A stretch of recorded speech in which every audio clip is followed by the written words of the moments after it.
Aqui a questão é aprender a viver. Como aprender a viver?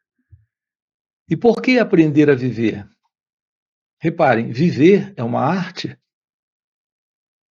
Sem essa arte da vida, o viver como nós conhecemos é conflituoso, é desordeiro, é carregado de pesar, de complicações e sofrimento. Aqui nesse canal, nós estamos trabalhando com você a verdade de como florescer na vida. Uma flor, ela não é uma flor até que ela de verdade floresça. Quando você olha, você não diz, lá está uma flor. Você diz, ali está um botão de rosas. Ali está brotando uma rosa. Brotando um jasmim, uma orquídea. Você só chama de orquídea quando é uma orquídea que desabrochou. Um jasmim que desabrochou. Uma rosa que desabrochou. Então, uma rosa, em toda a sua graça, beleza, opulência, ela está presente quando ela floresce. Antes desse florescimento, nós não temos ainda a flor. A vida, ela é carregada de beleza. Há um extraordinário perfume nela, uma graça indescritível quando ela floresce. O despertar da consciência espiritual, a iluminação espiritual, é o florescer da vida. Então nós temos que descobrir como aprender a viver. Você hoje dirige um carro, mas você aprendeu a dirigir. Você escova os dentes e você aprendeu. Veja, uma tarefa simples, mas você teve que primeiro aprender. Agora para você é simples, mas no início não era simples. Repare, escovar os dentes é algo muito simples, mas muita gente não sabe fazer isso. Na verdade, a maioria de nós não sabe. Dirigir um carro é algo simples, depois que se aprende, mas a maioria de nós não sabe dirigir um carro. Embora estamos dirigindo nossos carros, pelo menos do jeito que nós sabemos dirigir, estamos escovando os nossos dentes do jeito que nós sabemos escovar. Mas veja, estamos tratando aqui, colocando aqui, agora, dois exemplos de assuntos puramente técnicos que requer conhecimento, experiência, e essa é a forma de aprendizado que se faz necessária para esse assunto técnico, tão funcional como dirigir um carro ou escovar os dentes. Mas assim nós temos milhares de coisas que nós fazemos na vida. Claro, fazemos do nosso jeito, mas ainda não sabemos fazer direito. E quanto a essa questão da vida? Veja, aqui não se trata mais de um assunto técnico, mas de um assunto de grande importância e de uma ordem completamente diferente de um assunto técnico que nós precisamos aprender. E que estamos na vida fazendo porque aprendemos. Tomar banho, pentear os cabelos, arrumar a cama ao sair dela pela manhã. Veja, tudo na vida você aprendeu. Ou acredita que aprendeu. E quanto a essa questão da vida? O que é a vida? Nós sabemos o que é a vida? Nós aprendemos a viver? Aquele que aprende a viver, é desafiador o que você vai ouvir, mas é real. o que vamos colocar aqui para você. Aquele que aprende a viver é um com a vida. E quando você é um com a vida, porque não há separação entre você e ela, há algo presente que é o perfume, a beleza, a graça de algo completamente novo, de algo que não faz parte de tudo aquilo que nós conhecemos. Aqui estamos falando da presença divina, da presença deste ser. A verdade sobre você se revela quando você aprende a verdade sobre si mesma, sobre si mesmo. Nós não temos essa verdade, porque não aprendemos nada sobre isso. Se existe algo de grande valor e importância na vida para aprendermos, é a arte de viver. Isso representa uma nova maneira de viver, um novo modo de sentir, de agir, de pensar, de se relacionar com o momento presente. Então, nós temos presente a verdade divina, a verdade de Deus, nesta arte de viver. O detalhe é que não estamos lidando com algo técnico para ser aprendido. Estamos lidando com algo que esse aprender aqui requer, na verdade, um desaprender. Sim, isso mesmo, um desaprender dessa psicológica condição em que nós nos encontramos.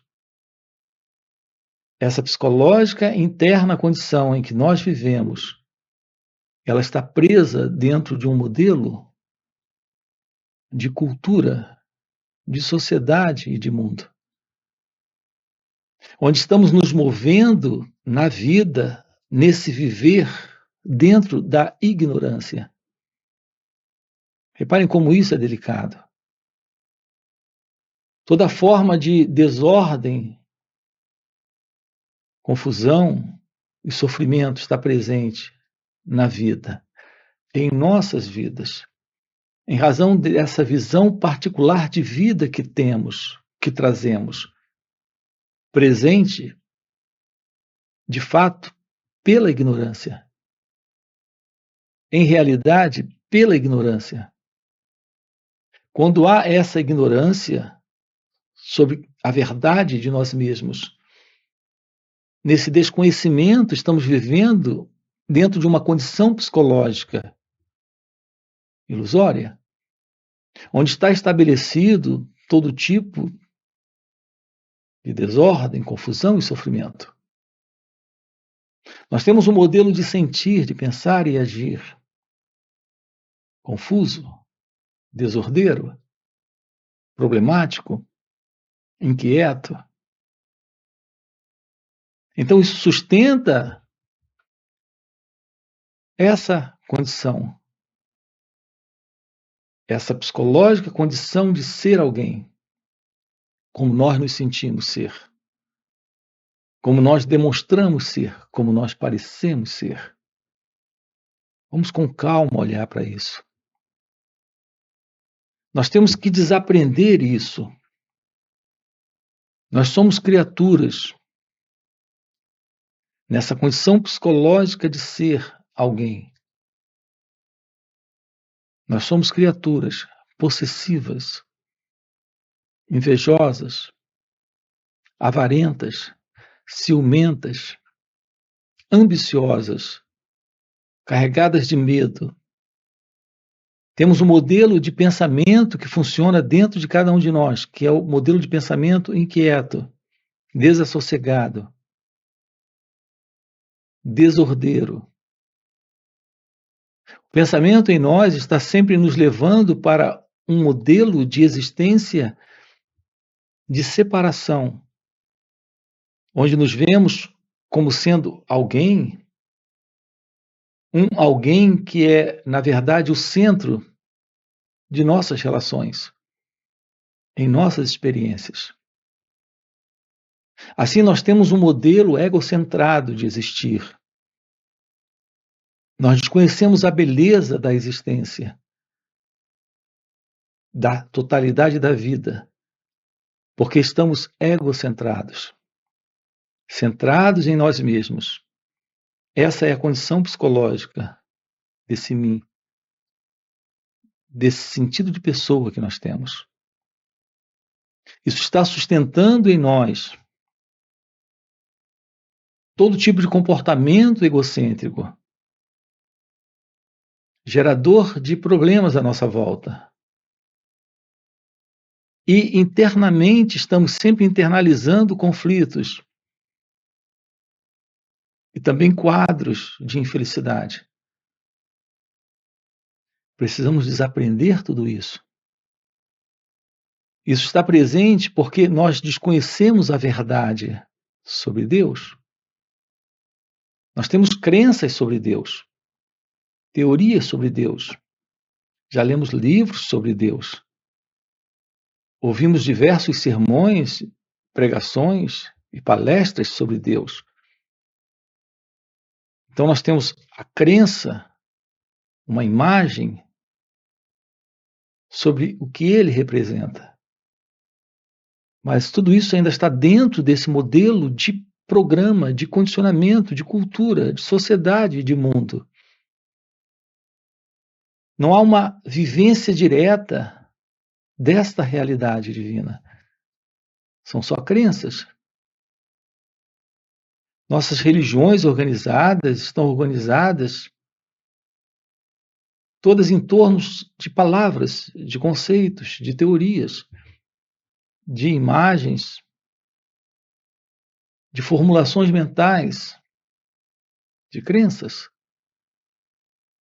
Usamos expressões como amor a Deus, amor ao próximo, amor à vida. São palavras que nós fazemos uso delas de uma forma muito sentimental, romântica, poética, mística. Mas na prática não tem qualquer significado real no viver. Então isso não faz parte desse saber viver, porque não aprendemos a viver. Na prática, continuamos, apesar de todo tipo de crença, ideia, conceito sobre o amor, sobre a verdade, sobre Deus, nós continuamos como pessoas. E como pessoas carregadas de ciúme, de inveja, de controle, de apego, de medo. O medo em suas diversas formas. Tudo isso porque nós não temos a visão da realidade sobre quem somos. Estamos presos a um modelo de condicionamento intelectual, de visão de mundo, de visão de vida. Então, aprender sobre a vida requer o desaprender sobre esse modelo, desse mero existir como pessoa, para que se revele a real existência da totalidade da vida. O que é possível quando o sentido do ego é desfeito, quando ele se desfaz. Então, a verdade desse aprender a viver requer autoconhecimento, a importância do autoconhecimento. Está em contato com a compreensão daquilo que se processa dentro de cada um de nós, nesse instante. Nos revela esse modelo de dualidade, de separação entre eu e a vida, eu e o outro, eu e Deus. Nos revela esse sentido egocêntrico de ser alguém. Nos revela o fim para essa condição de posse, controle, ambição, inveja, apego, desejos, medos, ciúme, inveja. Tudo isso precisa ser desfeito. Temos que desaprender tudo isso. Por isso nós precisamos descobrir a beleza do viver. Mas a beleza do viver, esse aprender a viver, requer o desaprender desta velha condição de meramente existir como pessoa, de existir como alguém. Por isso nós temos que nos aproximar da beleza da morte, desta psicológica morte para esse mim, para esse eu. O encontro com a real vida requer o fim para esta velha vida egóica. Isso é a morte do passado. É a morte desta continuidade para essa ego-identidade. É isso que estamos trabalhando aqui com você nesse canal. E também nesses encontros online que nós temos nos finais de semana, nos retiros, nos encontros presenciais. Ter um olhar direto para todo esse movimento do ego, do eu, é desaprender tudo isso. Isso requer a verdade do autoconhecimento. É por isso que temos enfatizado para você aqui a importância do autoconhecimento. Notem, em geral, nós estamos sempre reclamando de pensamentos intrusivos ou de pensamentos compulsivos, obsessivos, ou de estresse, depressão, ansiedade. A dor que o ciúme causa. Estamos sempre reclamando desses estados de sofrimento psicológico presente em cada um de nós. Mas repare, isso sempre continuará presente enquanto o sentido do eu estiver, desta pessoa, desta ego-identidade, desta pessoa nesse mero sentido de existir como alguém separado de Deus, separado do outro, separado da vida. Quando vem você e diz, olha, como posso me livrar desta depressão recorrente, desta dor do ciúme recorrente, dessa dor da solidão recorrente? Como posso me livrar de todos esses quadros de sofrimento, de desordem e problemas que tenho? Se livrando do sentido do eu, do ego. Isso requer esta arte de viver. Então, a arte de viver é ser um com a vida. Isso é a não dualidade. É um assunto aqui dentro do canal. Uma aproximação desse trabalho requer um olhar cuidadoso para tudo isso. Para todo esse movimento psicológico, que é o movimento do eu. Tenho recomendado as pessoas se aproximarem e investigarem aqui dentro do canal as nossas playlists. Temos diversas playlists aqui. Uma delas é essa aproximação da verdade sobre o autoconhecimento. A importância do autoconhecimento, a verdade do autoconhecimento. Tomar ciência daquilo que é você. E se aproximar da realidade sobre a meditação. Sobre a real meditação. E eu uso a expressão real meditação. Não o que as pessoas entendem aí fora por meditação. É a verdade do autoconhecimento. É a aproximação da real meditação que lhe aproxima da verdadeira revelação do seu ser, do que é, de fato, aprender a viver. Então, esse é o nosso assunto com você aqui dentro desse canal. E também em nosso outro canal chamado Marcos Gualberto. Depois você dá uma olhadinha aqui. Na descrição do vídeo você tem o nosso link para conhecer o outro canal. Além disso, nós temos encontros online nos finais de semana. Sábado e domingo estamos juntos, através de perguntas e respostas, tendo um contato com esta aproximação, inclusive com a ciência da meditação, da real meditação de uma forma vivencial. prática. Você tem aqui na descrição do vídeo o nosso link do WhatsApp para participar desses encontros. Além disso, temos encontros presenciais e retiros. Se isso que você acabou de ouvir é o que faz sentido para você, deixa aqui o seu like, já se inscreve no canal, coloca aqui no comentário, sim, faz sentido. Ok, e a gente se vê. Valeu pelo encontro e até a próxima. Eu aprecio muito chamar isso de estado natural. Seu estado natural. Os sábios têm compartilhado isso. Os sábios são aqueles que estão despertos em seu ser,